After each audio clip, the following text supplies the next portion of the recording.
जपाकुसुम संकाशं काश्यपेयं महाद्युतिं तमोरिं सर्वपापघ्नं प्रणतोऽस्मि दिवाकरम् जपाकुसुम संकाशं काश्यपेयं महाद्युतिं तमो। रविवार व्रत कैसे करें, जानिए पूजन विधि, कथा आरतियों फल। रविवार सूर्य देवता की पूजा का वार है। जीवन में सुख समृद्धि, धन संपत्ति और शत्रुओं से सुरक्षा के लिए रविवार का व्रत सर्वश्रेष्ठ है। रविवार का व्रत करने व कथा सुनने से मनुष्य की सभी मनोकामनाएं पूरी होती हैं। मान सम्मान, धन, यश तथा उत्तम स्वास्थ्य मिलता है। सूर्य का व्रत 1 वर्ष या 30 रविवारों तक अथवा 12 रविवारों तक करना चाहिए। रविवार को सूर्योदय से पूर्व बिस्तर से उठकर शौच व स्नान आदि से निवृत्त होकर स्वच्छ लाल रंग के वस्त्र पहने। तत्पश्चात घर के ही किसी पवित्र स्थान पर भगवान सूर्य की स्वर्ण निर्मित मूर्ति व चित्र स्थापित करें। इसके बाद विधि विधान से गंध पुष्पादि से भगवान सूर्य का पूजन करें। पूजन के बाद व्रत कथा सुनें। व्रत कथा सुनने के बाद आरती करें।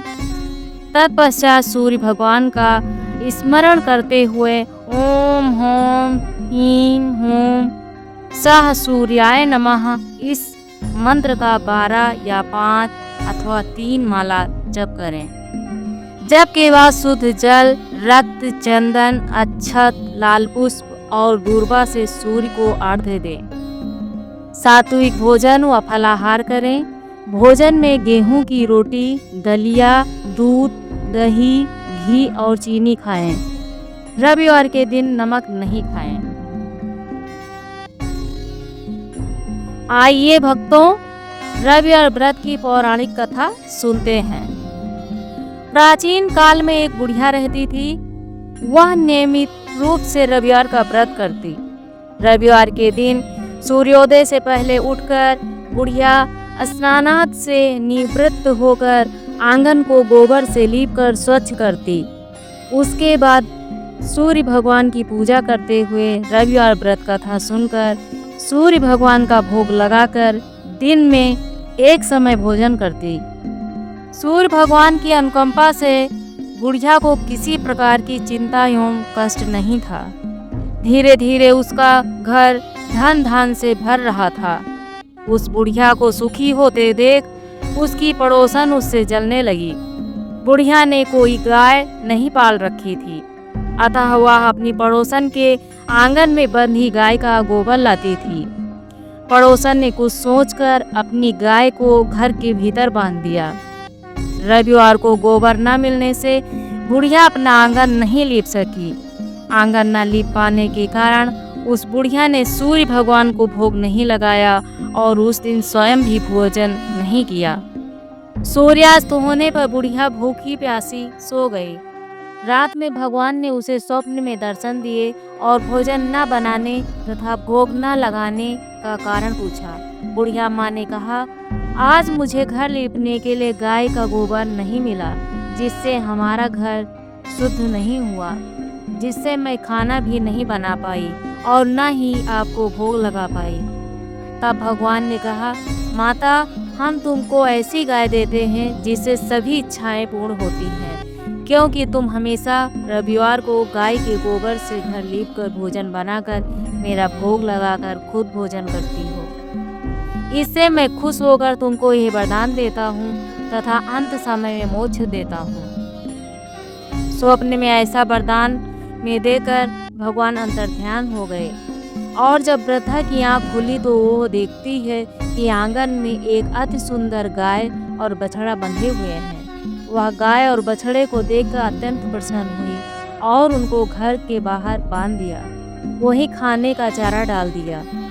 जब उसकी पड़ोसन ने बुढ़िया के घर के बाहर एक अति सुंदर गाय और बछड़े को देखा तो द्वेष के कारण उसका हृदय जल उठा, तथा जब उसने देखा कि गाय ने सोने का गोबर किया है तो वह उस गाय का गोबर ले गई और अपनी गाय का गोबर उसकी जगह पर रख गई। वह नित्य प्रति ऐसा करती रही और सीधी साधी बुढ़िया को इसकी खबर नहीं होने दी।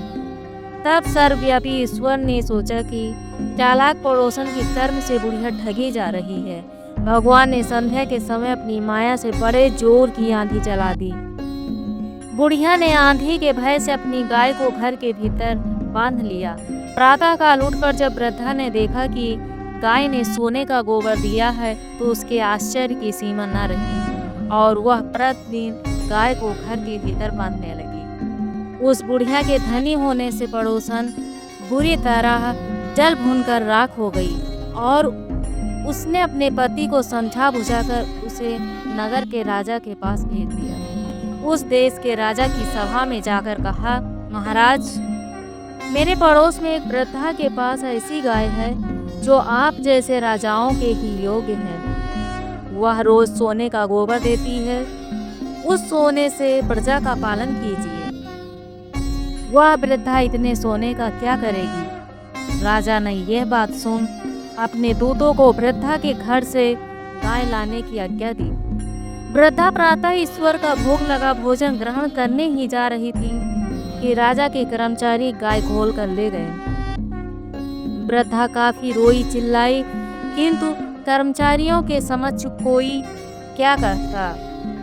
उस दिन वृद्धा गाय के वियोग में भोजन न खा सकी और रात भर रो रो कर ईश्वर से गाय को पुनः पाने की प्रार्थना करती रही। उधर राजा गाय को देखकर बहुत प्रसन्न हुआ, लेकिन सुबह जैसे ही वो उठा सारा महल गोबर से भरा दिखाई देने लगा। राजा यह देखकर घबरा गया।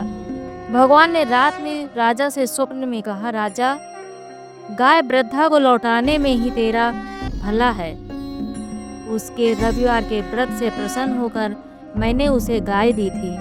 प्रातः होते ही राजा ने वृद्धा को बुलाकर बहुत से धन के साथ सम्मान सहित गाय व बछड़ा लौटा दिया।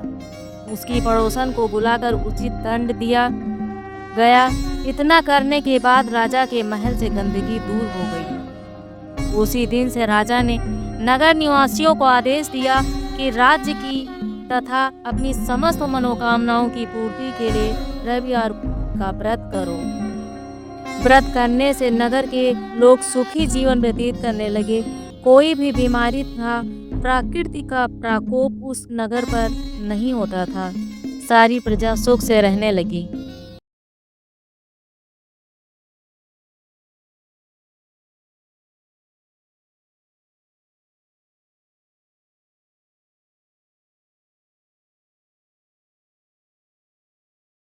जपाकुसुम संकासम काश्यपेयं महादुतिं तमोरिं सर्वपापघ्नं प्रणतोऽस्मि दिवाकरम्।